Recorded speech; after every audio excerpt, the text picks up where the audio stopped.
Hi, everybody, and thanks for joining us for our exciting second part of analysis training. This will be a more complex analysis of where you can really see the power of numbers. And actually, we're only going to use one of those numbers, the child attendance number, to get all of our information that we want to analyze. I was trying to think of the most benign example of attendance, and I contacted Sam Hunick and said, "Hey, can we use your numbers for 2012?" And he said, "Yes, absolutely." So in 2012, 2013, I did a quick query of Sam's how many events Sam had, and he had a total of 434 events he put on. So for this example, let's say we paid him $10 an hour. That turns into $20,800 we paid him for that year. Now, of that full-time $20,800 that we're spending, let's go ahead and say that 80% of it was supposed to be towards programs. So 80% of his time was supposed to go towards programs.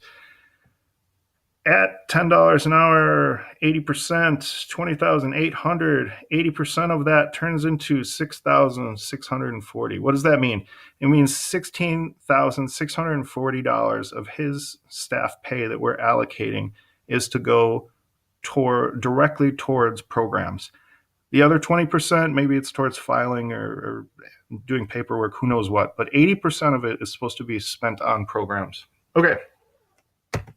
So I'm going to specifically analyze Riverside Park Young Scientists Club.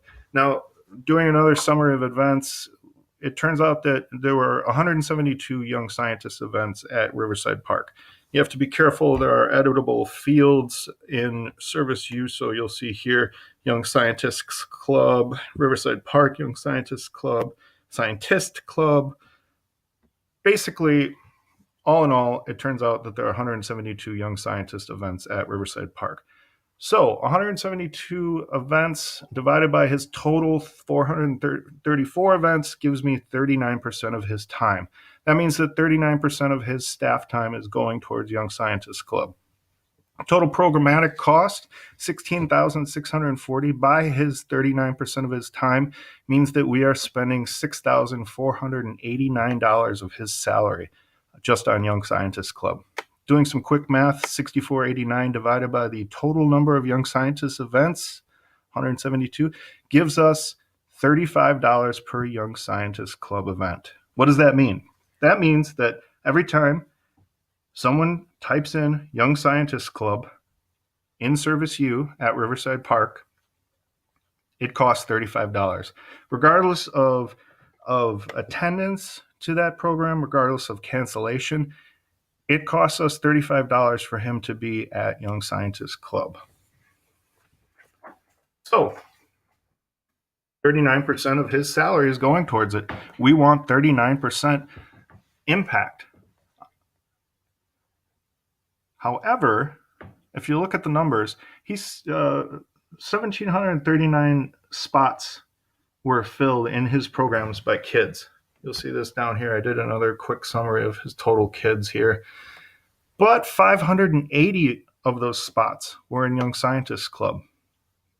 So 580 divided by 1,739 is 33%. So that basically is saying 33% of his child attendance is coming from Young Scientists Club, but we're spending 39% of his salary on it.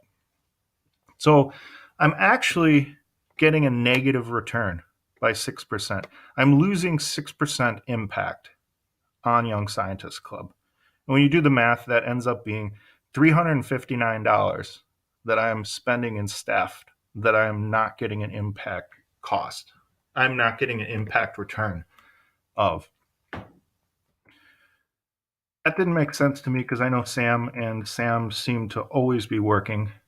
So I delved a little deeper into the numbers and I looked at the monthly attendance. So I need the impact to be over 39%. And I'm looking here and I'm saying December 51, okay, January 55, February, that doesn't make sense. March 47. Okay, so I almost have a trend here, but then I don't. Well, I need to look at those numbers a little better.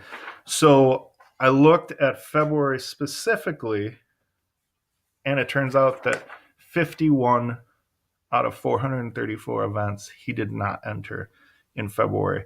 So out of the total 434 events that he put in to Service U, 51 of them he forgot to enter into the attendance database. Now, we have different protocols now than we did back in 2012, but that is a margin of error that we can work and assume that, well, February probably was a good month and he just forgot to put those numbers in, so I can't see that trend. So that means now I have a trend: December, January, February, March. That means that I am getting an impact. I'm paying him 39% of his salary, but I am getting 51%, 52% of that impact. I'm getting a 12% return. January, 16% return. February, I'm going to assume it's a higher return because most of those attendants weren't in there. And then March, again, I'm getting a positive ROI. This is great, fantastic. What can I deduce from all of this? Well, it means that I should only have Young Scientist Club from December to March, because that's where my data says that I'm getting appropriate ROI for my staff costs. Well, yes and no. I need to think about staff retention. Am I going to lose Sam if I take him down to part-time or an LTE? There's a impact cost for having to onboard new staff.